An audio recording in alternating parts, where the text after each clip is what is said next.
You are listening to the Inverted Creative Podcast. I'm Allison. I'm Bryant. And I'm Jen.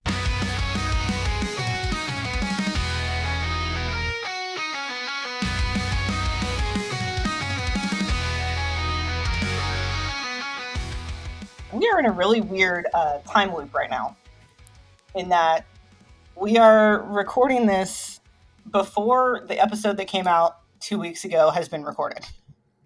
And this is hurting my brain. Yeah, we're a little backwards this week, guys. It's fine. We can mention the dates. Like, this is coming out May 5th. This is definitely the earliest I think we're doing an episode. It's April 18th as we're recording this. We're recording the episode that came out, April 21st. April 21st on April 20th. So I think even Marty McFly would be like, what are you guys doing? Like, it's confusing even me. But you know what? When you have someone on that's 7,000, 8,000 miles away from us, whatever the math is, sometimes you got to do some weird things. So, and also it's a Saturday for him and Friday for us. We're in the future. And the most important part, it's 6 a.m. That's wild. It's 8 a.m. Yeah. It's 6 Oh, 8 a.m. No, Man, he did tell me that too. We're upside anyway, the down voice here in you are Australia. hearing, that wonderful Australian accent that you just heard, was from the amazing Riley from the That's So Mid YouTube channel. Riley, thank you so much for joining us. I am very, very excited for this episode. Oh, thanks for having me on. I love your pod. I listen to your podcast. What is it? Every fortnight, right? Every fortnight. Yeah. I love it. Do you guys say fortnight? I swear that you guys don't say fortnight. It's Taylor Swift song. Yeah, So. we do not say fortnight. You guys say like bi-weekly or something, right? Yeah, we say bi-weekly. Every so other week weird. is what I say. That's so weird. But yeah, I listen to you guys. I love it. So thanks for having me on. Oh, It's thank you, fun. man. Yeah, we're hyped for this one. Yeah, so I, of course, first heard of Riley, which we're obviously going to talk about his other projects on YouTube, but he also runs an amazing GeoGuessr tournament. So this is your third season now doing GeoGuessr, correct? Third season. Yep. Now, spoiler alert, the championship of this season just happened yesterday, May 4th. So if you don't know what happened yet, I would skip ahead. We'll tell you we'll tell you how. You'll tell us, Allison, like when Allison will you can place rejoin, a right? timestamp, maybe. How? Put it in the description. Check the description for a timestamp. Yeah, timestamps, easily. Giving them more away. We're professional. We know how to do this. Anyway, the voice you're hearing now just happens to be the champion of season 3 in GeoGuessr. Let's go. Woo! Unbelievable. Hey. I mean, yeah, I kicked some butt. I'm not gonna lie. Beat 3 really, really good GeoGuessr players: Coaster Cuzzies, Coaster Dash, Maloney's Coasters. 3 really, really tight matchups. Like, they were all high scoring. Did I have maybe some luck on my side? I don't think you can be the champion without a little bit of luck on your side. Yeah. But it feels good. It feels good to be champion. If I have one flaw in my character, I try to be a nice guy. I try to treat everybody with respect. I can be really competitive and sometimes a jerk about it. And I don't like entering any kind of competition unless I think I have a chance at winning. And I'm just really happy I backed it up. No, you play really well. And yeah, again, those contestants you went up against, those content creators, they're really good. Mm-hmm. Especially I think Jake Maloney's Coasters is very underrated. He's so smart. And hey, you beat him as well. So now, let me ask you a question. What Sure. was your tactics? Do you have any tactics going in before each game? So I'm all about maximizing your points. And if you don't know where a park is, as soon as you get the park name, leave. Go into the streets. Try to find a language. Try to find signs. What side of the road they're driving on. Like, try to find the country. Like, that should be the number one priority. Try to find what country you're in. And then it's just about, if you're running out of time, you don't know where in the country you are, stick it somewhere in the middle Or if you have an idea of like, well, it's probably not near that city, then go somewhere else. So I got two in both the championship and the first playoff game against Costa Cousins. I happen to get two parks in Nagoya, Japan. And they both happen to be right in the middle of Nagoya, which that was insane luck. That being said, there was some strategy behind it because I had spent almost a week in Tokyo, and I was pretty familiar with what parks were in the Tokyo area. So logically, if it was a park I didn't recognize, it wasn't going to be in Tokyo. So I'm like, okay, well, let's go to the second most populated area, which is the Osaka Nagoya area. Nagoya is a little more centrally located within the country itself. Let's shoot Nagoya twice. Worst case, I was going to be off by 500-ish points. Happened to be a couple streets over both times. Literally, yeah. That's crazy. So yeah, it's just, I mean, I obviously, I am, like I said, I'm a huge geography fan. Not too many parks in the U.S. I can't pinpoint.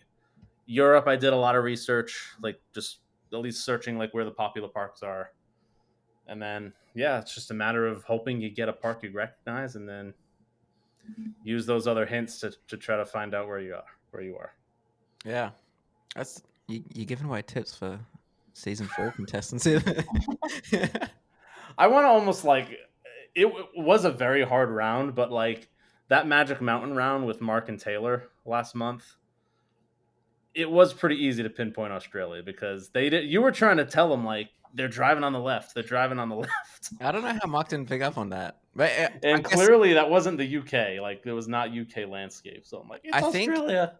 I think he like it's in the moment, right? You start stressing because the timer's going down. The timer brings in a lot of factor to it as well.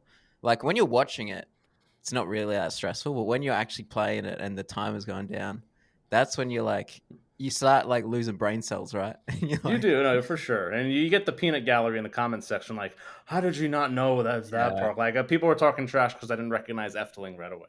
I'm like, okay, first off, I'm not European. Sorry. It's Efteling. It's also like in the weirdest spot in the park. Yeah, there were no coasters or rides in the area that Riley put us in, which wasn't fun. What the heck? But it's Efteling. Could you hear the music? There's no audio on GeoGuessr. No. That'd be cool. Right? What the heck? But no, it was better, Brian. Yeah, well, we'll talk more about like your ideas and origins of that tournament, but we have a bunch of questions that we gotta get started just about you as a whole. Yeah. First off, I've never asked you like, how did you come up with the name That's So Mid? Is there some inspiration behind that? Is there a story? No, really just a couple years ago when the word mid was becoming more used, right? Because I don't think it really got used much earlier than maybe before COVID, right? Probably a couple people using it, but it kind of just took off. And then, I don't know. I honestly can't tell you why it's called That So Mid, but it's kind of weird now because not even half the things I do are like mid. Most of the things are they either suck or they're either really good. So it's kind of weird that my name's That's So Mid now. But if I go on an attraction or something and it is mid, I'll damn sure tell you that it's mid. Hashtag That's So Mid. Like whenever you get on Talon at Dorney Park, maybe you. I was literally just going to say that if anyone says Talon is mid, I'm gonna. Mid's a kind of a funny word because so you could take it as like an insult, right? Like, don't say that's mid, like, but really it's just average. So it's not bad, it's not good, it's just mid. Yeah, I feel like it's kind of taken on a negative connotation. Yeah, a little, but yeah, it's funny because I say some coasters in my top 10 are mid, but that's only because I say it's mid because other people think it's the best coaster on earth. I'm like, nah, Okay. it's not. It's not. But it's still good. But it's not the best. That's what I think. So you can use it in so many different ways. It's like a word that you can just use it as an insult.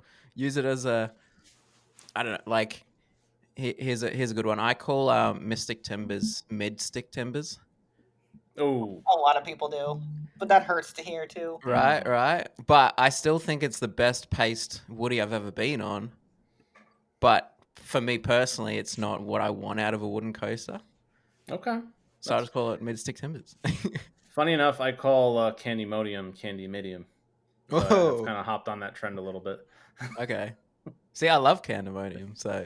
Oh, it's a great ride. It's just in my hyper rankings, I always have it right in the middle. So. I got a weird hyper ranking for sure.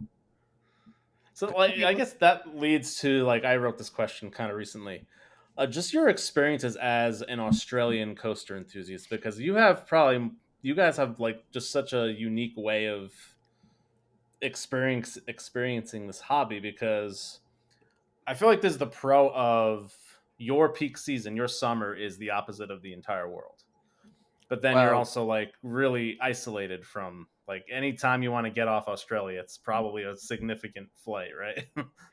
Yeah, it's a journey. I've been to US 4 times now. 2015 was my first ever time. That was the kind of time I like pretty much got into theme parks, because I'd been going to our theme parks here in Australia for, I don't know, just growing up as a kid, right? Getting into coasters, and then you go to your local parks as a kid as you're growing up, and then as soon as I came to US and went to Universal Studios Hollywood, that was my first like US theme park.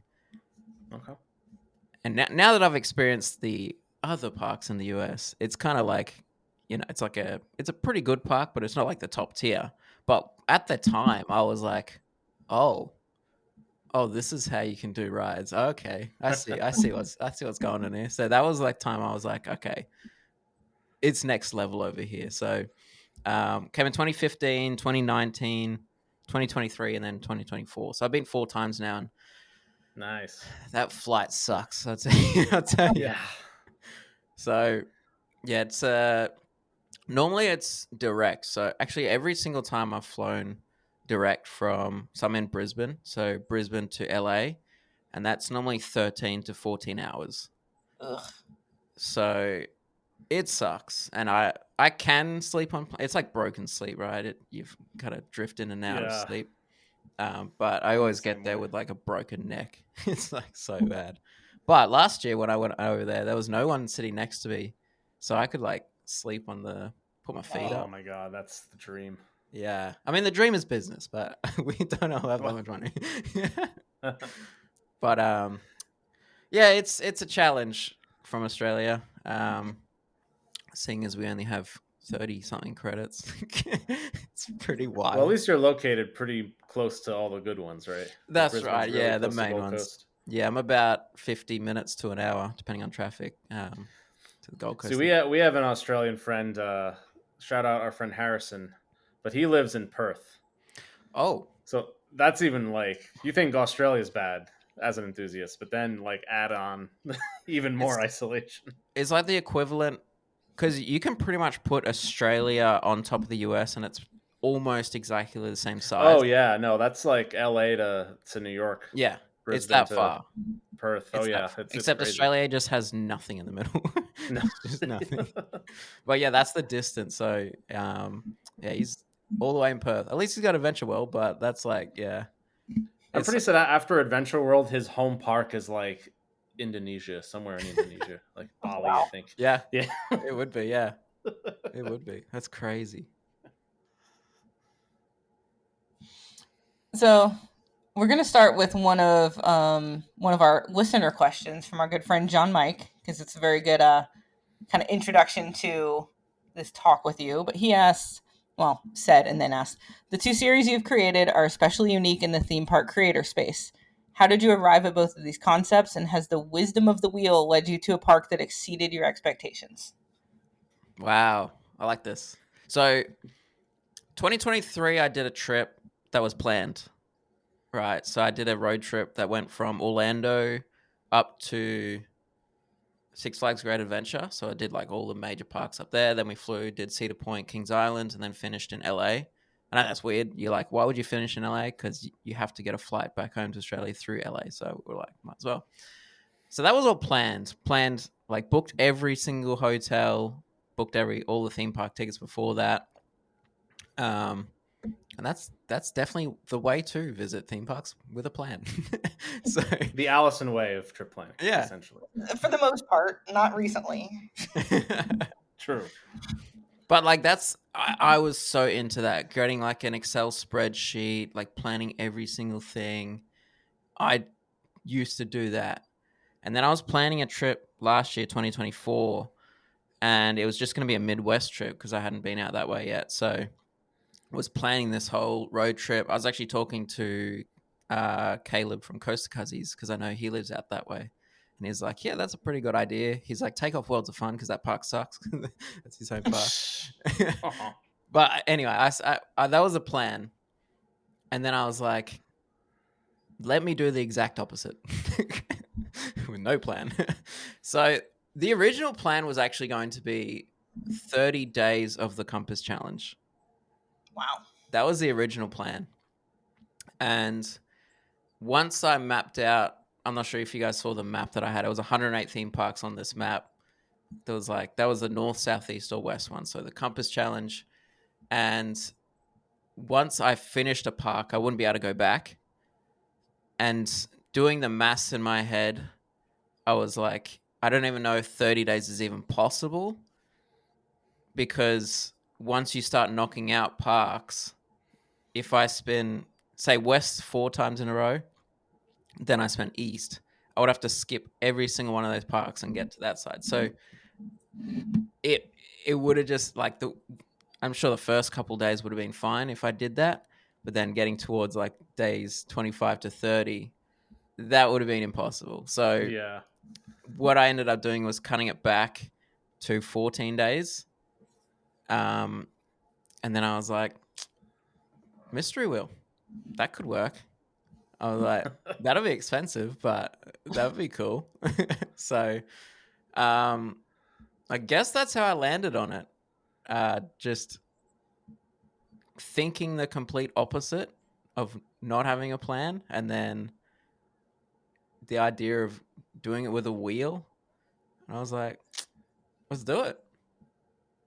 It's such an amazing idea. Like it's so beyond creative and unique. I'm sure no one has ever done that in this hobby ever. And it's people amazing. have done it at parks before, which I did do it at Six Flags Magic Mountain. That was like the intro into everything. That was me getting used to the wheel and everything. And then, but I don't think people had ever done it going from park to park. Yeah, I can't remember ever seeing it. And I remember my first introduction to it was we were all in Cincinnati for Brian's birthday.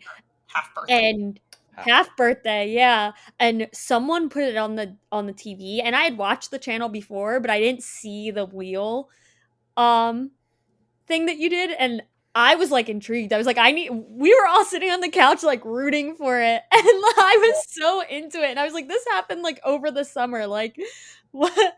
And we were hyped. It was so fun. As like even watching it later, it was just so. Yeah, I never told you that, Riley, at this quote half birthday party, because I turned 36 and a half, 365. It's a whole thing. Actually, that's amazing. By the time this episode comes out, I'll be 37. True story. Happy birthday. Well, thank you. Happy belated birthday. Yeah, belated at this point, even though it hasn't happened yet. But we just threw your channel on. We were like just watching all your wheel series, and it was awesome. That was my introduction to the channel, actually. Yeah, I was like, no one talk to me. I need to know where he's going next. It's probably the dumbest thing anyone's ever done, though, right? Like, no. For entertainment if you didn't put it on YouTube, maybe. Yeah. But the content is phenomenal.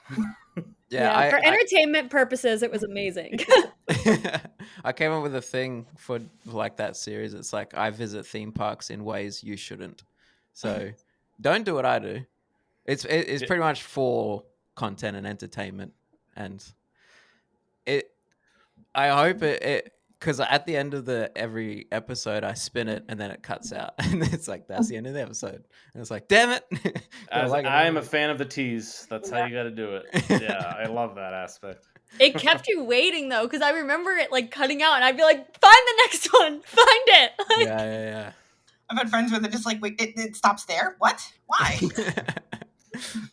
And I love how you ask like your Uber driver or like the person working in your hotel lobby to like spin the wheel. It's never like really your control. Yeah, so because obviously people are going to be like, "Oh, you've rigged the wheel, you've done all this," and I don't do that. I do it all realistic because that's I had to get like on the Compass Challenge every now and then I would get a random to spin it. I made sure I was at Indiana Beach, and I think Hollywood Nights was on. I don't even know if I could have got a ticket, but anyway, I was like, if I spin it right now and I land on it on Holiday World on that exact day, everyone's going to think that's rigged. And I was like, I have to find a random to spin it, because even if I spun it and I know it was legit, people are always going to be like, that's so rigged. So got a random to spin it. They spun Kings Island. That's what happened. Exactly. Where all of my friends are currently, and I'm not. I mean, low key, Kings Island's probably one of the best times to go to Kings Island because everyone's at Holiday World. yeah. True. Yeah. But at least if you want to avoid enthusiasts, which sometimes I don't blame you. Yeah, I ended up running into a couple of people like McLovin, all those guys. All right. Yeah, it was so random. Awesome. Now, the GeoGuessr series, how did that come about? Did you play beforehand and knew about the game and then wanted to bring it to the community? Yeah, that was an interesting one. So I had always like watched GeoGuessr on YouTube, and then as you do when you start your channel, I don't know if Brian, you probably had more of an idea of what you're doing, but I started my channel like the first year and a half. I guess I didn't really have an idea of what I was doing. I was just making videos. And I was... Yeah, I'm the opposite. I finished my idea, and now I don't have any idea what to do. Anyway, go on. So I played an Australian version on GeoGuessr just for content for myself. And then I was like, let me just get a couple friends on. So I got a couple friends here in Australia to jump on. And then I was like, we could make this into like a series and like an actual competition. So like, I think after the first 2 episodes, I was like, okay, this is a competition now. So that first season just turned into a competition like after the first 2 episodes. And then it kind of went like that. The first season is terrible because we were using a randoms map, and it was just like Efteling popped up every 2 seconds. It would be Efteling. Yeah, Efteling! Whoever made that map obviously has a home park of Efteling, so they were just like, putting them here. So I think it was for season 2 I made my own map, or it might have been season 3. I think it was for season 2. And that took a long making a map takes a long time, because how I do it is I went through RCDB and went through every park with a roller coaster, no matter, even if it had one kiddie coaster, it's still technically a park. And I also had to make it really tough, because if it's too easy, that content's boring. It's like everyone's coming on, everyone's just getting 25,000 points. What's the point? So absolutely, yeah. I had to make rounds that were tough, even like theme parks without roller coasters, because technically still an amusement park, still a theme park. Might not have a roller coaster, but technically they're still parks. So there's just some crazy ones, probably some that haven't even popped up yet in the series. So I got to refresh it for next season for sure. Just like keeping the same parks, obviously, but changing the locations in that park, just so it's not like straight away you're like, oh, that's exactly what it is. Hopefully GeoGuessr and Google Maps have updated so I can add more parks, but they're pretty limited to, like, some parks don't let you in the parks, and some countries don't even let you on the street. So there is some locations that... Yeah, go on. That's a big hint that I don't want to give for season 4, but like people who pick China, I'm like, They don't have GeoGuessr in China, guys. Don't. So if you see Yeah. Asian characters, it's going to be probably Japan or South Korea. There is a couple in China, It's like but Hong Kong, yeah. yeah, it's really limited. Like they obviously just don't let Google Map cars drive around there. Do you have any idea how many hours you put into making that map and getting it all set up? I'd say, well, I don't know. I think I did it over a couple nights. So what you can do on RCDB is sort it by continent. So I'd do every continent. I think I did one a night, and that would take me a couple hours for each continent because you have to type it in, go to that, get a good location in the park. Like I know the one at Efteling that I dropped Brian into. If I just drop Brian into like where a good coaster is, he'd be like, "Yep, straight away." But I wanted to drop it a bit further out, so it's a bit more challenging. Yeah, I'm looking for Baron. I'm looking for like the Dueling Woody. I'm like, oh, this can't be Efteling. It's gonna be just some random Dutch park. Yeah, I got Dutch right at least. That's right. Eventually, most of the time, you can just work your way out and find it eventually. But yeah, it's a challenge. You did such a good job of like popular parks, small parks that you might have heard of, and then parks that like even me, people like Taylor, Mark, that we've never heard of. And the way you just were able to integrate the different skill levels was honestly phenomenal. It makes it more fun for us because, like you said, it'd be boring if it's like, all right, here's Cedar Point, Disney, Alton Towers. Like, okay. Yeah, I remember Taylor messaged me.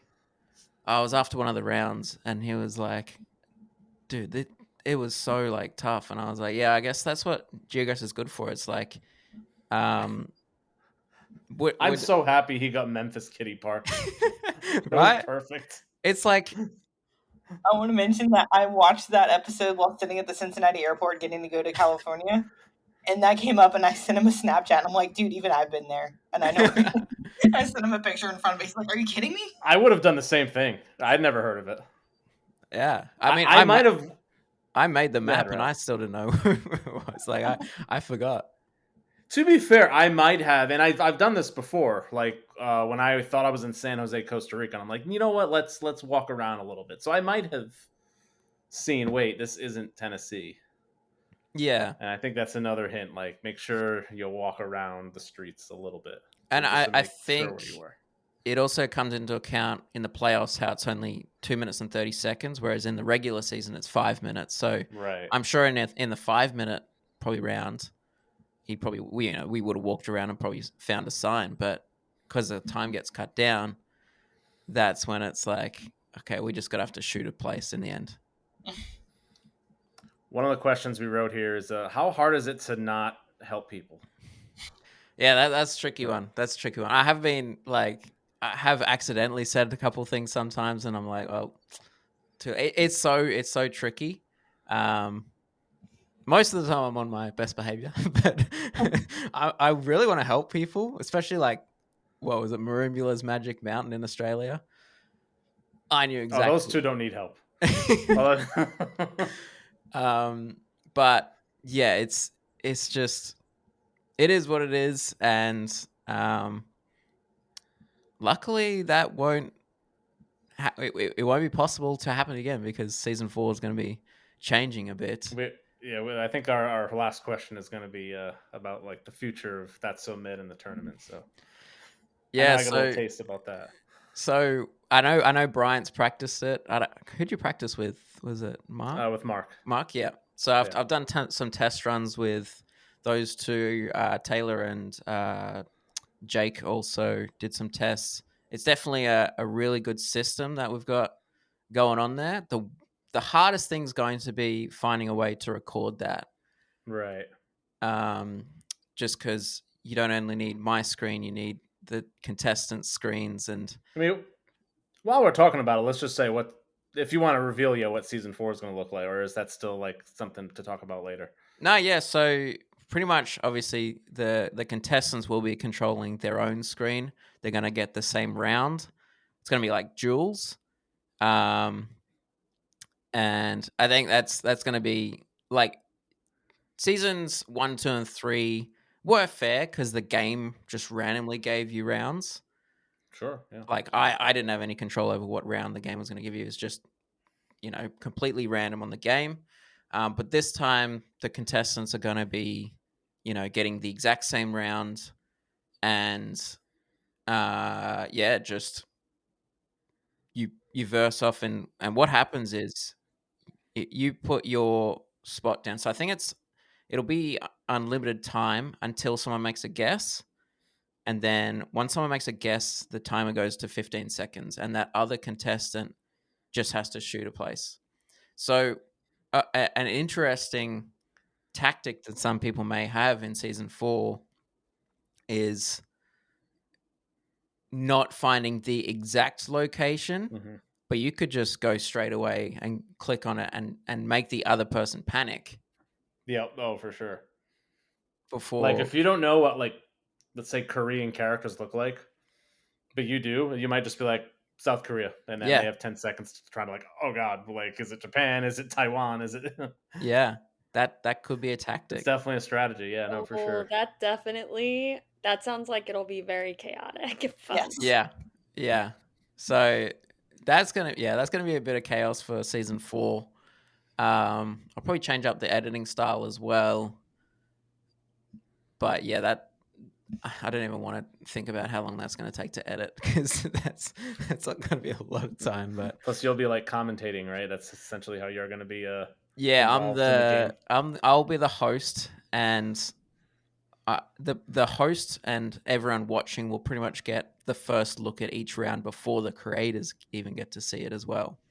Okay. So that'll be really cool, and it's going to be a lot different. But I think it'd be a lot cooler to watch for sure. And it removes, like, obviously there is some form of luck in the old format. This removes all luck because it's just head to head. You're gonna get the same ones, and I think as great as obviously this past season was and the ones before that for content, I think this is just gonna up the game even more. Yeah, I like we had 20 creators on this season. There may even be more for season 4. I don't know. I've had so many people message me being like, I want to be on for next season. I'm like, I've only got a limited amount of spots, so we'll see. But I'm going to have to create like a form to say expressions of interest. An application form. Yeah, give them a test. Like, say, hey, like, or like have an audition process, like play a game. What'd you get? What's your score? Do a trial round kind of thing. Yeah. I might have to do that, but luckily right now I don't have to worry about that because that won't be for a while. Season 4 won't be for a while, so yeah. Talking about the GeoGuessr still, are there any parks that haven't shown up yet that you hope will show up? I can't remember half of them that I added. There's so many of them. Probably. Like, I assume, like, for me, I love ones that just not only stump the people playing, but stump me as well. I'm, like, confused. I'm like, I don't even know where it is. I put it in the game, but I don't know where it is. So I assume there's heaps that haven't popped up. I mean, even in that final with Brian and Jake, there were new ones popping up that I couldn't even remember where it was. Like, the one that stumped Jake, obviously spoilers, was someone in, was it Sweden, Brian? I think it was Norway. Norway, okay. I don't even know what it is. Let's talk about that round just real quick, because he found out it was Norway before there was, like, the Norwegian flag eventually popped up, but he knew it was Norway before he saw the flag. And I think he thought the same. Like, I'm like, oh crap, it has to be Tusenfryd, because that's the only park I had ever heard of in Norway. I'm assuming maybe the same for him. So when he got to a park map and it wasn't Tusenfryd, that's when I'm like, I got it. I was like, yes, because he had got, I want to say, 2 perfect 5Ks before that, and he ended up getting, I think, 5Ks in the last 2 as well. So if he 5K'd that middle one, I would have lost. Yeah. And then. Yeah, I think he mentioned that it was near Trondheim, which is like way north, and that's when I was like, I know this park's not that far north. And I'm like, I think I got it. And the sigh of relief. Yeah, I don't even know what that park was, and I forgot the name of it. That's the greatest thing about GeoGuessr is we're not only trying to find these parks, but we're also discovering parks that we've never heard of before. Very true. Yeah. So to get back to the wheel series, which, as fun as GeoGuessr is, I still think that this is true. That's so mid is the wheel for sure. Yeah. Has there ever been a moment or a day while you're doing this where you're like, I wish I did plan this out a little more? Some frustrations, maybe. Definitely when that guy spun California's Great America when I was in Orlando. Yeah, that was like I've always wanted to go there because I know it's going to be closing down, right? Mm-hmm. I was like, couldn't I be a little bit closer than being over the other side of the country? And then it's just like the parts when I open up my phone and find flights, and I'm like, they're so expensive. Some of those times I'm just like, this is the dumbest thing ever. Then there's also times like me finishing the series and not getting to go to Silver Dollar City, not getting to go to Canada's Wonderland that were on the wheel. And it's just like, I could have been here by now if I wasn't doing this stupid thing. Could have gone there.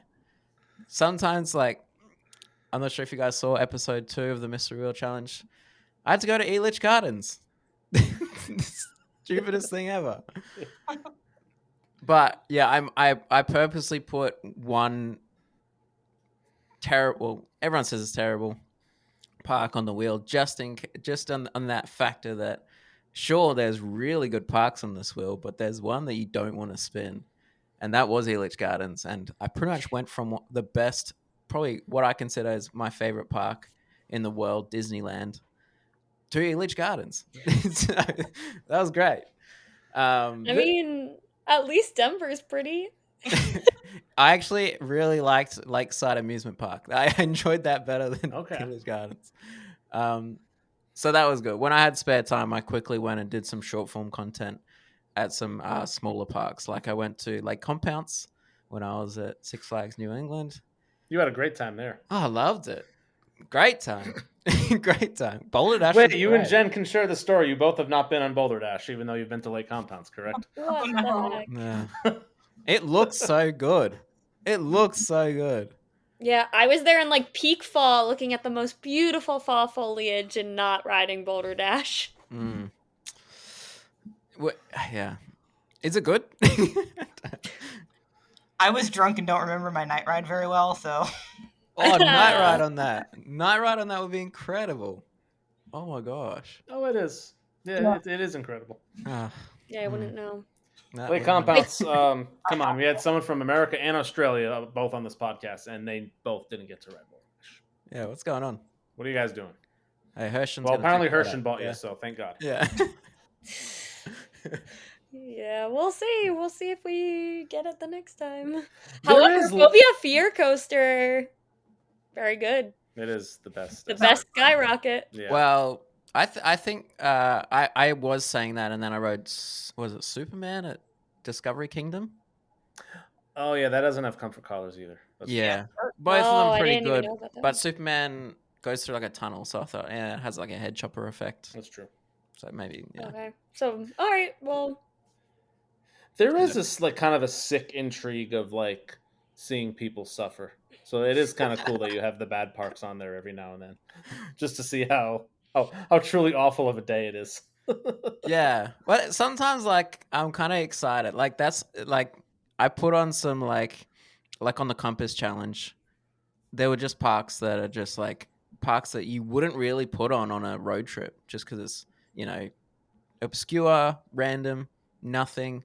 Like for me, I would never have planned to probably go to Beach Bend. Like maybe eventually down the line, but Beach Bend's like a park that you just like, we'll just skip over, go to Holiday World. Holiday World's like right there. You plan to do a road trip that way. But like some parks I just went to and I just fell in love with just because, I don't know, there's some really cute family parks. Like I went to friggin' Del Grosso's. Oh my gosh. Yeah. Like I would never have gone there if it wasn't for the compass. So Love that. Just discovering just random parks that, you know, are family owned and just they definitely don't have the best coasters, but you can tell that there's just like love going into those parks. Like another one is like Wild Adventures. Terrible lineup of coasters, but I honestly had a great time there. So that's why I like doing this, because I don't only get to showcase, you know, some parks that don't get a lot of love because a lot of people don't go there, I guess.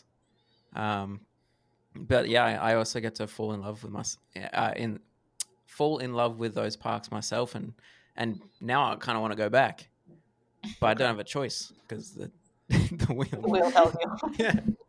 So this is the part in the episode, guys, that I bring up Frontier City. Did you get to go to Frontier City? No, it was on the Compass Challenge. But yeah, it's just parks like that some parks don't get a lot of love, right? I know, it is like one of my favorite parks I've been to. That Schwarzkopf is so good. Oh my gosh, it like the lineup is never anything I would have traveled to, and it's one of my favorite parks ever. I love it. Yeah. Jen really likes Schwarzkopf. I might have shouted you out because I think I told you this. The very first shot of the first park that I got in the championship was Nessie at Hansa. Oh. Yeah. Is that Nessie? I think that's Nessie? Nessie. Am I at Hansa? Yeah. I call myself a certain thing that I can't say without Allison bleeping me out, but I'll say it when we're done recording. For Schwarzkopf. I think we might be able to take some guesses here. There's some implied alliteration there, I think. Yeah, there's some implied alliteration. That's me. Yeah, I was panicking. I almost didn't pinpoint Hansa. I could not find it. Yeah. Which would have been, and you beat that would have set the tone for a loss for sure if I couldn't find a park that I had been to. I eventually got it at the last second. But... Yeah. Yeah. Whew. I don't think I'd be able to pinpoint that on a map, but I didn't notice that I was driving in the wrong direction and nowhere near Europa Park when I was leaving Frankfurt. That's also a hard thing about GeoGuessr is you might know what exactly that park is, but where is it on a map? Some people might not be able to find it. Oh yeah. Yeah, like nope, I lost. This is where my my lack of knowledge of park layouts would also be to my detriment, because you could put me in a park I know, but I have no idea where I am in that park. Yeah. So once you find the park on the map, you got to find where it is inside the park as well. Yeah, I would not be doing well. Not at all. So now you've just done the compass in the U.S., right? Yes. Is there any potential future trips where Europe is involved in that idea? We'll see. But I don't have the wheel anymore. The wheel's gone. Well, I mean, it can't be that expensive to get a new one, right? True. But or is that your like retirement of it? Yeah. Well, so if a lot of people actually haven't seen it, because I do it as well. You get to near the end of a video and you just click off the video. But right at episode 7 of the Mystery Wheel Challenge, because I finished at Waldemere. Mm-hmm. So at the end of that challenge, the last like 10 seconds of that video is me throwing the wheel into Lake Erie. Because I was done with the wheel. It didn't send me to Silver Dollar City. Didn't send me to Canada's Wonderland. I'm done. Send me to friggin' Elitch Gardens. Stupid wheel. Damn wheel. So I threw that in the ocean. And since I've been back in Australia, I've been having some PTSD and some nightmares, but that's all good. So, yeah, it's good. I don't have the wheel anymore. I'm stress-free right now. Okay. But yeah, potential challenges for sure. I mean, this comes out on the 5th. So this Sunday, I'm announcing my next challenge. So whatever that challenge is, you'll find out on Sunday. Ooh, very, very excited for that. I'm excited. I was gonna say, if you ever like by chance did want to bring the wheel back, you know what would be funny is you could go to Cedar Point, because you threw it in at Waldemere, right? Yeah. Just start it by like you're on the beach at Cedar Point and you're like, what is that? And it comes like floating in. Oh no. That would be incredible. Yeah. That would be so good. I feel It's like you have back, to bring it guys. back just for that. And then just put like parks that you want to go. Only put those parks Yeah. on the wheel. And least for Frontier the- City. Frontier City. Frontier City. Has to be on there. Yeah, Frontier City absolutely has to be on the wheel. All right, Allison, do you want to ask that? I feel like this next question, the only one that hasn't crossed out yet, is your kind of thing. Yeah. So I like kind of hearing about people's creative processes in terms of like actually creating their content. And I was curious about like what's your video editing process like? Do you have kind of a different process for GeoGuessr versus the more mystery wheel vlog style? Okay. Yeah, GeoGuessr. So GeoGuessr was a bit different because I would share my screen and then take that screen recording. I use Premiere Pro, put it into Premiere Pro, take the webcams from each person, chuck it in there, and then just pretty much general clip, like basic clipping on that, just to get rid of some dead spaces and whatnot. Yeah, that one's pretty straightforward. It's definitely going to be changing how I edit it in season 4, though. That'll be a lot more challenging. For the Mystery Wheel and Compass Challenge, well, actually, on my 2023 road trip, I edited those videos, and I was doing a lot of editing, like adding things, and sometimes it take me like 10, 12 hours to just do one video. But then I was like, I kind of want to cut it back when I do these challenges. So they're like really like fast paced clipping on them. So pretty much I try and do like no dead space. So it's me talking, and if there's dead space, I cut it out. So it's just like really quick editing. And that's just the style that I've gone for when I do these things. Then there's my short form content, which is stupid because that takes 4 or 5 hours, and that's a 1 minute video. So that's just dumb. I don't know. The world's going to a weird place with short form content, but it's what people are consuming these days. So I want to put a lot of effort into that for sure. But yeah. Do you have a preference for short form or long form? What was that? Sorry. Do you have a preference for short form versus long form? I not a preference because I do both, and I love doing both. I guess the YouTube long form is more for my series that I do, and then short form would be for, say, I get invited to a media day or something. I would do short form content for that because I can reach more people through that, through like my TikTok and all that. And then the YouTube is pretty much dedicated to my series, just GeoGuessr and challenges. That's about it. Makes sense. Now, before we get to our listener questions or comments, you're on a podcast, aren't you? Yeah, we do a podcast here in Australia. We pretty much just cover Australian stuff. We do talk about overseas stuff like American coasters and whatnot, but mainly like we look at our like all the analytics and everything, and it's like 80 to 90% Australian. So we do like 80 to 90% of the show Australia, and then we jump overseas for the last bit. But yeah, we do a podcast, yeah. So the Theme Park Cartel podcast. Did I say that correct? Yeah, that's us. That's us. Shout out. Maybe people that listen will get that American percentage a little higher. Yeah. That's the goal. Yeah, let's right? go. Yeah. Because I mean, I want to go to Australia one day. I want some DC Rivals and some Scooby Doo and Yeah. One the day. giant Luna Park mouths. Yes. I still haven't been there.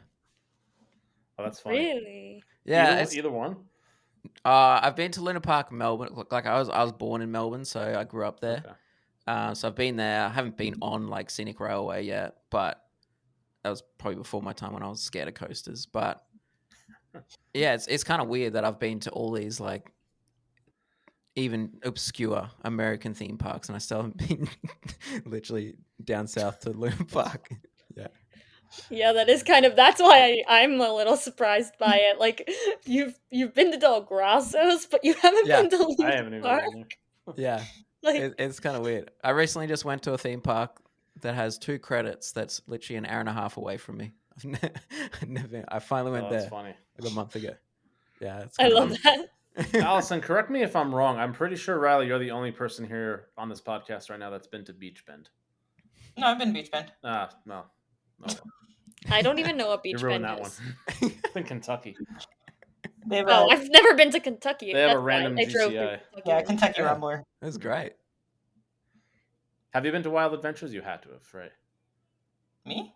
Yeah. I used to have a season pass because I drive between Jacksonville and Atlanta all the time. Right, yeah. I would stop there randomly, and now I just Trying to find a park that only Riley's been to in the States. I haven't been to It's Del in- Grasso's.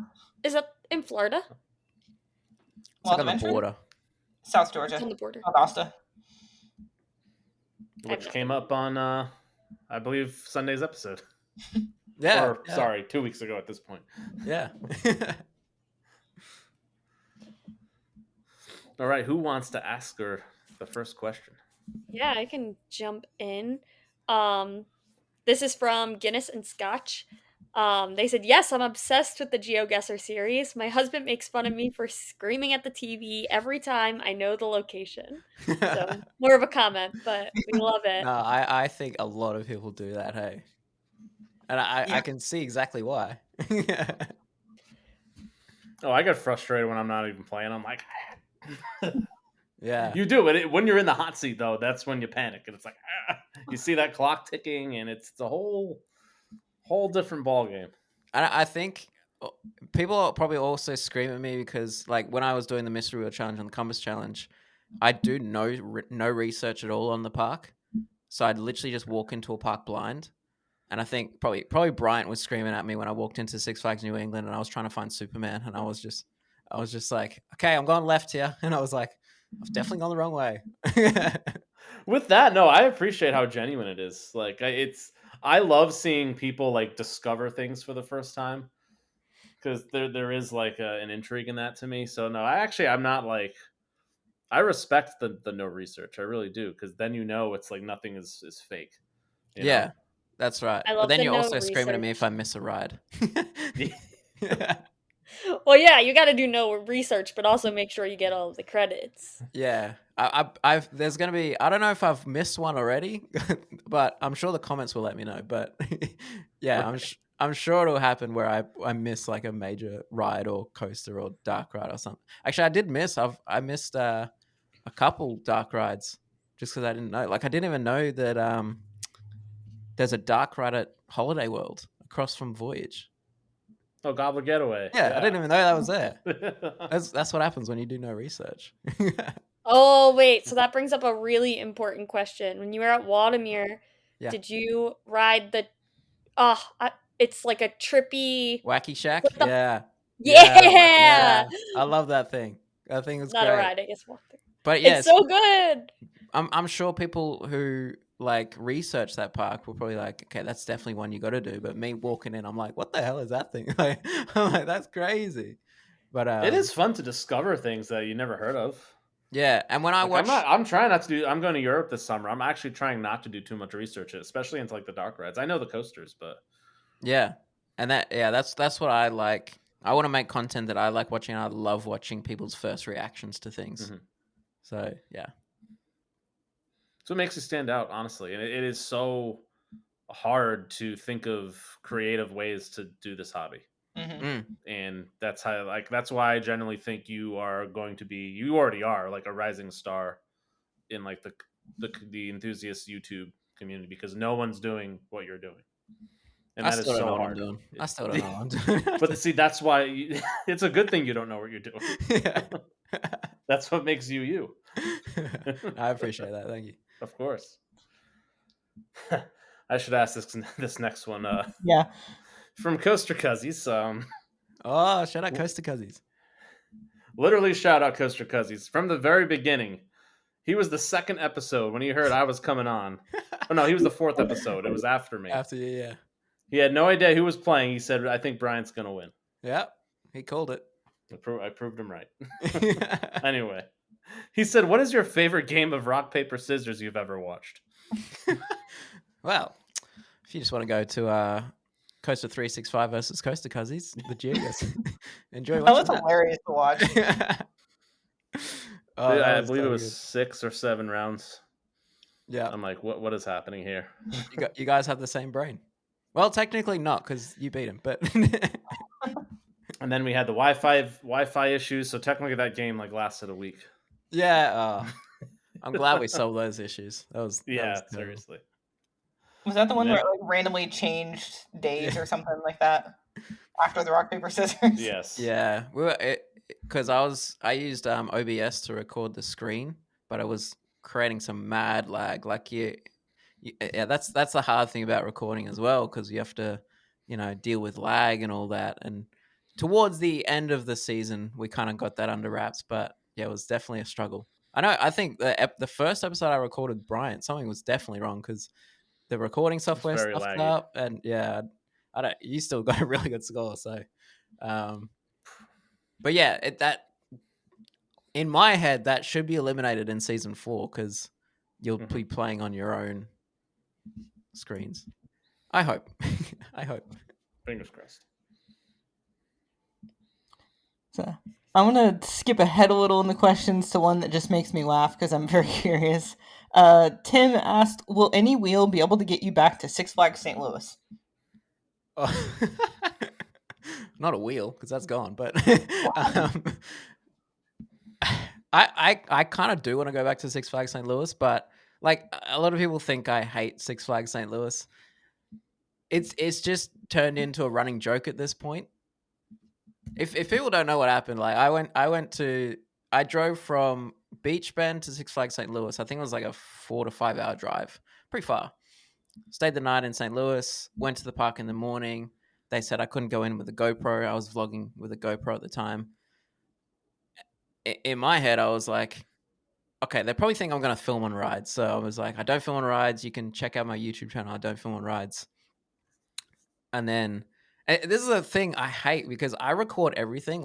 Obviously you've seen, I record my whole trip, not only at the theme park, but I record, checking into hotels and all that. So I don't know why I wasn't recording at this point because I record everything. But in my head, I was like, these security guards are so wrong. They don't know what they're talking about. So I was so confident that they were going to let me in. And they were like, you can't go in with a GoPro. And I was like, what do you mean? It's just a little camera. And they're like, no, you can't go in. And I was like, I asked for head of security. Head of security came over. And she's like, yeah, no, you can't come in with a GoPro. I was like, what? That doesn't make any sense. I'm not filming on any rides. I'm just vlogging my day. I was like, you can come in with your phone. You can come in with a big DSLR camera. GoPro? Nah. So, look, if Six Flags St. Louis want to give me an apology to either say, one, we hadn't updated our website to say no GoPros allowed in the park, which that would have fallen on me because I didn't do any, look into that, sure. Or it's two, the security guards were wrong. That's the only two options in my head. If you get the wrong security guard, especially it's at a Six Flags, that can happen. That not to bring up Taylor again, but the first time I really met him and Sarah, at least hanging out at a park, was at Six Flags New England, and we were gonna film literally their last scene for the RMC documentary, and we got a one bad security guard's you can't take that camera in, even though whatever the rules were at the time, it was no issue. Taylor literally, I think, already had it screenshotted on his phone just in case an issue came up, and he was just he's out of his pocket. Here's the rules. And I feel though, I think years and years ago, didn't Taylor have an issue at Six Flags over Georgia with they had a whole. Yeah. So I feel like to he's do it prepared. over He's like prepared and ready to because go. that happened before New England, so he was like ready to go. Like, Yeah. Six Flags is like they're not. Maybe hopefully it's changing now, but they are not good at like making sure all of their employees know the rules of and their equipment and stuff. I'm not sure if it is I'm not sure if they get an outside company for security or something, or if they are just employees. But it is weird how it's like different across parks, like in the chain. Like you can go to one park and that rule's allowed, go into another park it's not. So it's just like it needs to be consistent. But yeah, Six Flags St. Louis. I don't hate the park because I didn't go inside the park, so I don't know what it's like. But yeah, it's just become a running joke at this point on my channel. You just need a whole Missouri tour because Caleb was talking trash about Worlds of Fun, and I actually really like Worlds of Fun, so I think he's wrong. Okay. Redemption at St. Louis, and then you can finally go to Silver Dollar City. Yeah. Yeah, I was gonna say you at Silver Dollar City and not going to, or you at St. Louis and not going to Silver Dollar City. That has to hurt especially bad. You're right there. Yeah, and I walked out after that happened, and I was like, I don't know what to do because this is my whole thing. Like the wheel decides where I go. And then I was like, I'll just call airtime Mike. He'll tell me what to do. And he's like, go to Holiday World. I was like, okay, I'm going to Holiday World. So, that was the closest park to me at the point. So I was like, right. I guess that makes sense. And I had a great day at Holiday World, even though I was there for 4 hours. Still a good day. But yeah, that kind of hurt because I was so close to Silver Dollar City, and then the wheel just sent me back the other way. I ended up that was the craziest day. Six Flags St. Louis, going there in the morning. I think the park opened at 10 a.m. Not getting in by 10:30. I was driving 3.5 hours to Holiday World, 4 hours in Holiday World, and then that night I spun Dollywood, and that was a 5 hour and 15-minute drive. Oh my god! Yeah, so that was like 9-hour drive in that one day. I think I got to Tennessee at like 3 a.m., 2 a.m. I don't know. Jeez. Oh my gosh. Fantastic segue into the next question from Alex. When you do wheel challenges, do you prefer to drive or fly from park to park? See, when I was doing the Compass Challenge, I was like, I don't have a day spare. But when I was doing the Mystery Wheel Challenge, I had a day of travel. So in my head, I was like, oh, the Mystery Wheel one's going to be easy. I've got a full day to just relax and just travel on that day. But it was actually a lot tougher to do that challenge for sure. Even though, like, you walk out of a park and you don't know how far you're going to drive that night, at least I had a car. And that car was a really, like, good saving point of the Compass Challenge there because I could just drive straight away. Mm-hmm. Whereas when you bring into flights and delays and everything like that, that was a lot more challenging for sure. And then the cost of all that as well, and it was a challenge. The only scary one I had was after the Compass Challenge when I had to get a night ride on the Beast.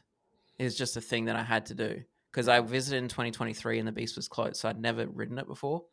So I was like, I have to do it. And I think it went dark. It gets dark in the summertime at like 9 p.m. there, right? Yeah, because it's like right on the edge of the time zone change. So it's like the very west of the East Coast. Yeah. So I was like, oh man, I have to stay here. Like, I think I left the park at maybe 10:30, 11 p.m. Walking out of that park, and that was some stupid parts of my challenge where, like, I think I did it in the Mystery Wheel Challenge when I was walking out of Universal as well. I just talking to this random lady. I'm like, do you know where you're going tomorrow? And she's like, yeah, we're going to Universal Studios Florida. I'm like, hey, I don't know where I'm going. I don't know where I'm going. The same thing happened. I was at Roller Coaster Rodeo with Airtime Mike and Coaster Cousin Caleb, and we were planning our days out. And Caleb had the rental car, and he was going to drive me around. And he goes, "Yeah, I can drop you off at the airport. What time's your flight?" And I was like, "I don't have a flight yet." And he's like, "Oh yeah." So yeah, to answer the question, was definitely in my head I thought the mystery wheel challenge was going to be a lot more time freeing with that day of travel, but it was actually a lot harder for sure. Okay. You're a modern day Jack Dawson. I don't know if you've seen Titanic, but that speech where he's like, I don't know where I'm going to wake up every day. Like, life's a gift. The fact that wasn't the part that made me laugh. The part that made me laugh is saying, I don't know if you've seen Titanic, as if it wasn't like one of the highest grossing films I in don't the know. world. Not everyone's seen. I've seen it, but I can't remember that scene. It's when he's at the dinner table talking to all the rich folk. Yeah, okay. It was just so funny. You followed it up with like, I don't know if you've seen Titanic, as if it's not Titanic. There are plenty of great movies I haven't seen. So. It made me laugh. All right, we have another one here. From Lam. He says, what were your favorite and your least favorite experiences and memories with the mystery wheel? Oh wow, okay. Some good memories. I was gonna say we might have already heard the worst one, but Right. Yeah, that was that Six Flags St. Louis part was a bit of a what do I do at this point moment. And then obviously there was the part where I had to go to Elitch Gardens, which flying there, like paying all that money, flying there, staying there, like, and even when I went to Denver, I was like, I'm going to a terrible theme park. I'm going to book terrible accommodations. So I stayed at a Super 8 or something. I don't know. I can't remember. Ooh, classy. Yeah, very And classy. you're at like the world's worst airport. Like everything about that trip sounds like it was awful for such like you're in the Rockies. Yeah. Some good and some bad moments. So what are some good moments? I loved going back to Disneyland. I hadn't been there since 2015, and just spinning Disneyland, I was like, yes, I can finally go back. And Disneyland's just an incredible park. Brian, you haven't been there, have you? Nope. What are you doing? What are you doing? I've been to Disney World like, I don't know, 20 times at this point. Yeah. I claim I'm this diehard Disney fan, and I know. I've been to Tokyo and Disneyland Paris. You've been to Tokyo Disney Sea before. You've been to Disneyland, which is just wild. Listen, Megan's been to Tokyo Disneyland twice and has not been to Disneyland, California. That's even worse. Wow. Disneyland is so good. But yeah, there was some real big high moments. There's definitely some low moments. Pinpointing specific moments of those challenges are definitely hard because this is going back a year now because I filmed that in May and June 2024. Honestly, I like discovering just these random parks that I thought I would never discover, especially on the Compass Challenge. Just those little parks that I fell in love with. That was great. Meeting people. There was, I think his name was Dale at Beach Bend. Just talking to him. It was just meeting people along the way. Yeah, it was just some really cool moments for sure. I just thought of like my own question aside from the listeners, and I apologize if this is like too deep, but as someone that also like did a challenge in a way of trying to do 365 reviews in 1 year, was there ever any like point where you just had doubt of like, well, what am I doing? Like, is this worth it? Yeah, for sure.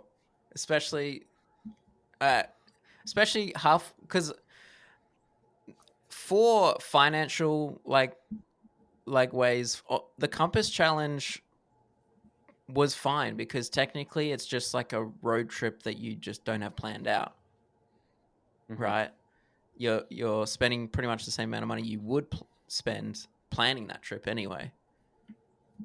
Whereas the mystery wheel one, halfway through that, I was like, I've spent so much money. Mm-hmm. Seeing my bank account just go down so far. So yeah, I feel you there. Definitely moments I was like, this is stupid, but all for creating content.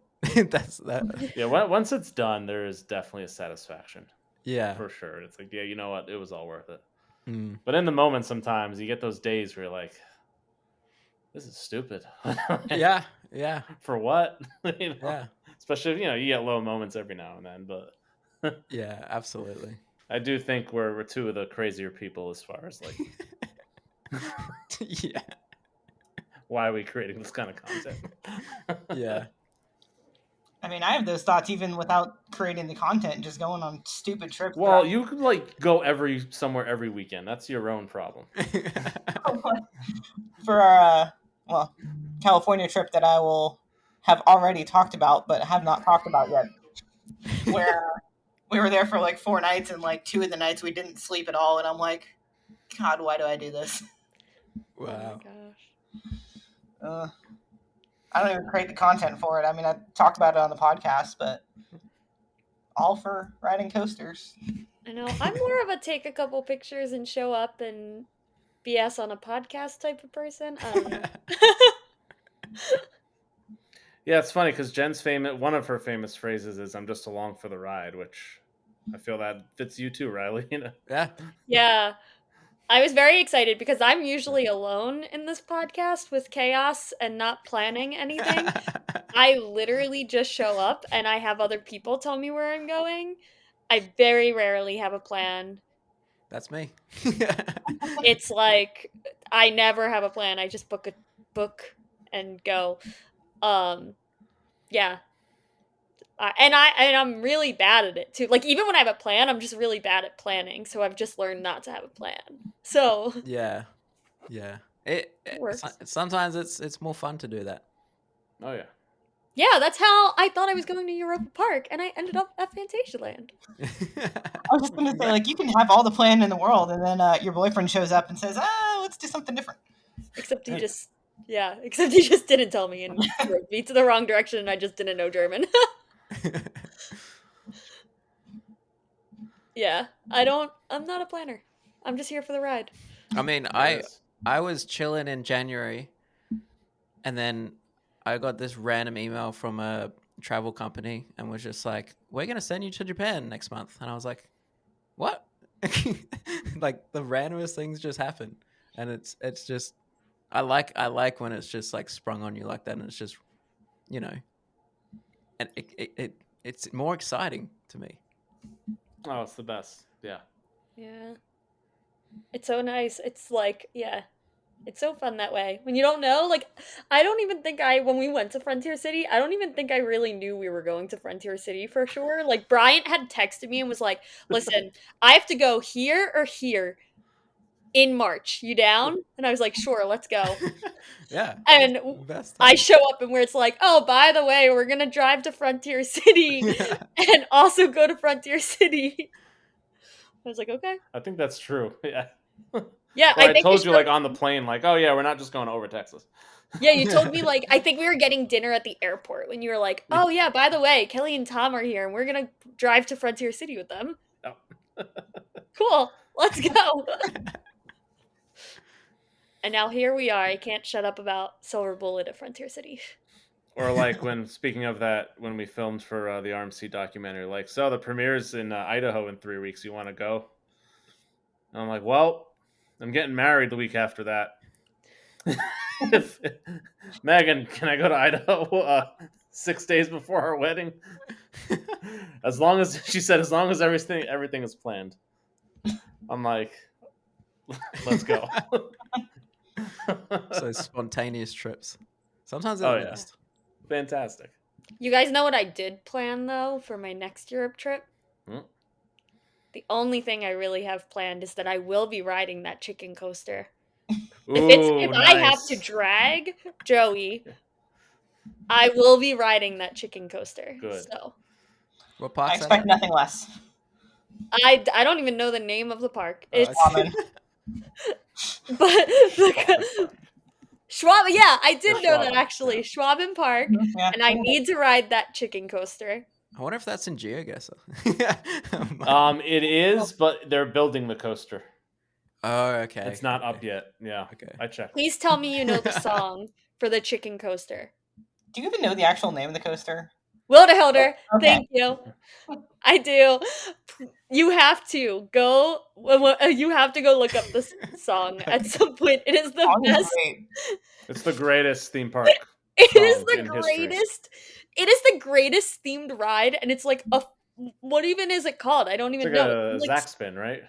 yeah, it's a really stupid The coaster. one that But doesn't it's the invert. best themed coaster in the planet. I thought the greatest song on a I think I heard it on this podcast, by the way. Isn't it on Arthur at Europa Park?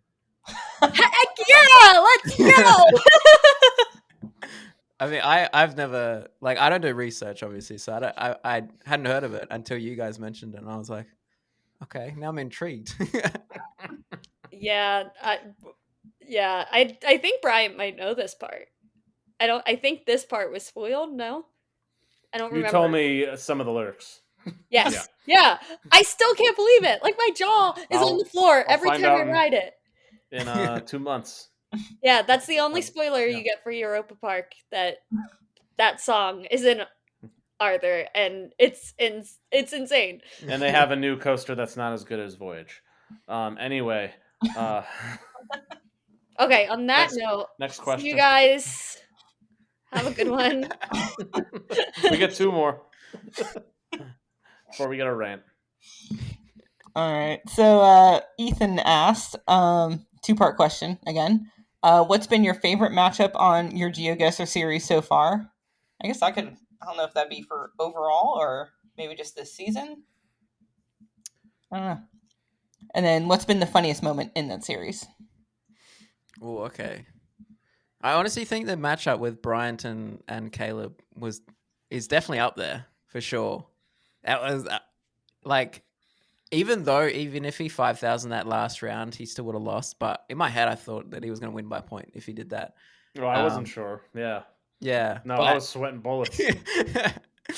and it was probably like Caleb probably wasn't expecting to do that well either, because he obviously got 5 US parks in the regular season, and I think he's okay at European parks, but he's not he's not I don't think he researches them crazily. Right. So he knew Parc Asterix was in France, and it was always he figured it out halfway through. Yeah, and he never completely bombed it. Yeah, and he was always in the right area, which just made it even worse for me because I went first. Yeah, yeah, and I'm like, yeah, I'll never forget when he was trying to find Port Aventura, and I knew it was near Barcelona, and he's just slowly going up the coast of Spain, and I'm like, he's gonna get it. He's gonna get it the last second. Yeah, and then thankfully another park popped up, which halted him for 10 seconds. Yeah. Yeah. If that didn't happen, he would have found it probably. Yeah. That was he has some funny calls. I recorded with him in season 2 and he got a park called Movie Land. And obviously we have Movie World here in Australia. And Movie Land pops up and he's like, "Oh, we're in Australia." I was just laughing too. I was like, "No, we're not." But yeah, that matchup is good. There's a lot of matchups that we had that pretty much came down to the last round, which is pretty crazy. Funniest moment, I got to shout out my boy DZ Rides.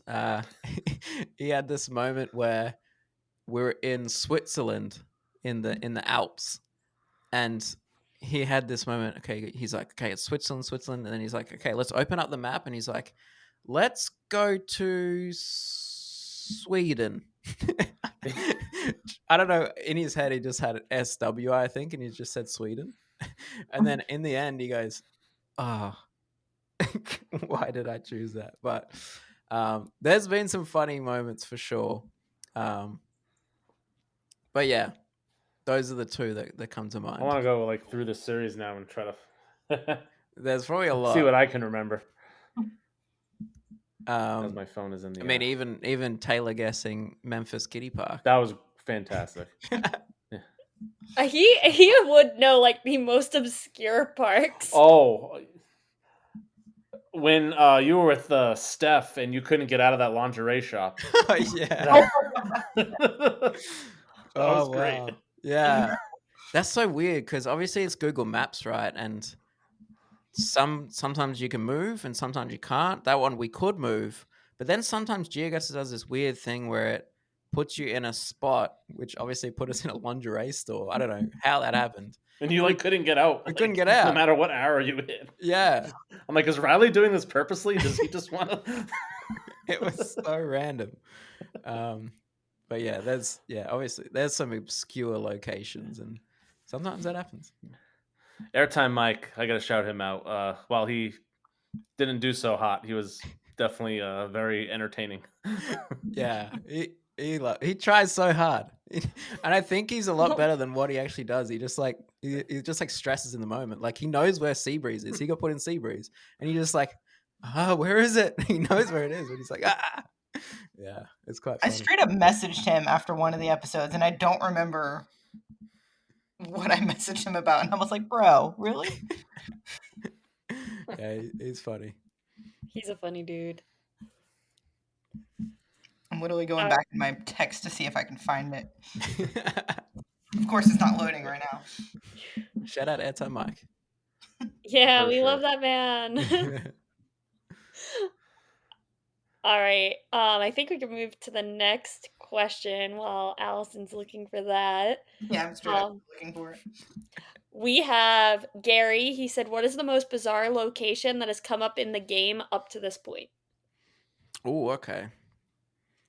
I'm brainstorming too because I'm like, there's been a couple. The mall in Ukraine was that was up there, but I think that was also the lingerie store. Right? I think it was the same. That was the same one. Yep. Yeah, that was bizarre. I did add Six Flags Qiddiya, which was pretty funny when that came out. That's good. That's so good. But everyone knew it. Too. Yeah, everyone knew it. So it was just like, that's too easy.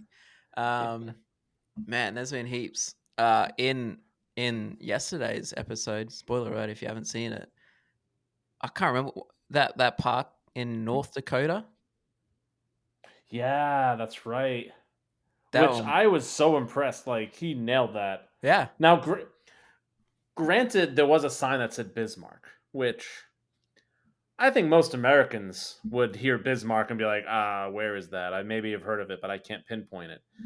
And being from Australia, not only had heard of Bismarck, he's like, oh, that's in North Dakota. I'm like, what? Jake, I'm going to lose if he knows that. I don't know how he does it, but he knows the park and he knows that town that it's in. He's really good with towns, like, or cities or whatnot. He knows that. He sometimes he struggles to pinpoint it on the map, but he's like, it's in this town. And then that's the hard part about it, is finding it. So I wonder how he'll do in season 4 when he's actually controlling it, because it might make it. He might be like the favorite, maybe. I'm not sure, but he's a good contestant for sure. Was he the one where he saw like one building and he's like, oh, that's this indoor park in Indonesia? And Yep. Like, what? Yeah, the boomerang on top of the mall. Yeah. Yeah, it's like, if you zoom in on this exact angle, you'll see a boomerang. Oh. Yep. It's crazy. It's crazy. Gosh. Yeah. But there's been some crazy locations. Some of the places you found in the U.S., like, I don't know how you did that. Like the park I got in North Carolina, that was not fun. Yeah, I had to add FECs because technically they're not theme parks, but they're a type of an amusement location. And yeah, as I said earlier, I had to add so many obscure ones just to throw off the best of players. Wait, I have a random question. Do you have like the random Wizard of Oz theme park in there that's only open like a month out of the year every year? I thought that closed down. Is that still going? It's open a month out of the year. Oh, really? For like Fall in Oz, I think they call it. And it's in like South Carolina or something, right? North or south. It's in the Rocky Mount, which is like their little mountain. Okay. If it's not, best believe I'll be trying to add it for season 4. Hell yeah, let's go. It's only open. It's literally open, I think, 2 to 3 weekends a year. That's it, just in September. Stricker's great. I think that's in there as well. Actually, I think that's popped up. Possibly. It did pop up once. Yeah. There's also one that's the coaster's open like a couple times a year in Arizona. That one popped up once as well. The Washington maybe that one. I can't remember Classic what it was. coaster. No, But, you might be right. I think it's in Phoenix. I can't remember the name of it now, but yeah, there's some definitely really random ones in there for sure. Yeah. Well, that was we're actually done with questions. That was as awesome of an interview as I hoped it would be. Cannot thank you enough, Riley. Seriously. This has been fun. For This has real. been fun. I love this. Yeah, I love hearing your creative process and like your thoughts behind all of this. Yeah. Sometimes Yeah, my brain is a bit weird and comes up with these stupid things, but I do it for content, and I hope it's entertaining for people to watch. Like my content, I hope is for people who think it's entertaining.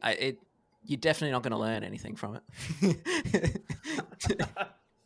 But maybe the GeoGuessr series, maybe you're learning new theme parks, but definitely for the wheel challenge, I ain't going to teach you anything. Well, there's literally hundreds of channels where you can learn things. That's what makes you stand out. Yeah, that's true for sure. Go watch their channels for sure. Well, before we go, we gotta end with a trivia question, as I do. The answer to last week's trivia question, I don't know because I haven't asked it yet. You probably won't come up with questions for another couple days. So, episode 16, you're gonna get answers to 2 trivia questions. So for this one, as I like to do, in honor of our guest, it's got to be a trivia question about Australia.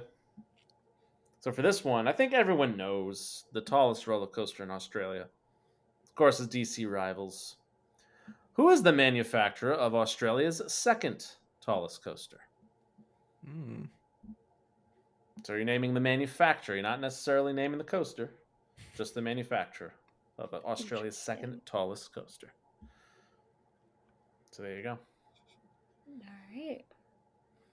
I'm sitting here in my head. I'm like, I could just do the troll answer and be like, it's still DC Rivals because they have the backwards seat, and that's the second. Oh God. It's not another credit. I know you. Yeah. You're always looking for the extra credit, Allison. Always. It is an extra credit. YOLO. Would you count it? Oh, I just take the stance of whatever, like the opposite of whatever the other person is taking. I don't really care.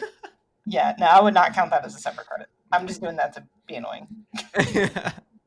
I'm just here for the drama. I'm gonna argue whatever the other person says. I don't You're care. here for the ride. I'm just here for the ride. And the drama, I guess. And definitely the drama. I love a good drama. Riley, you are amazing. Everybody check his channel out. That's So Mid. Literally fits inverted and creative maybe more than any other guest out there. Thanks for having Is that me an on. Australia joke? That's true. That's true. He is inverted, literally. Inverted. We're upside down. Down under. Heck yeah. No, thank you so much for waking up early on a weekend Yeah, no worries. Thanks for having for me us on. to record on a Friday night. Thanks for having me on. This has been fun. Thank you so much. Well, guys, until next time, which for us is Sunday for the episode you already heard 2 weeks ago. It hurts my brain. Quite literally, hashtag think inverted. Think inverted.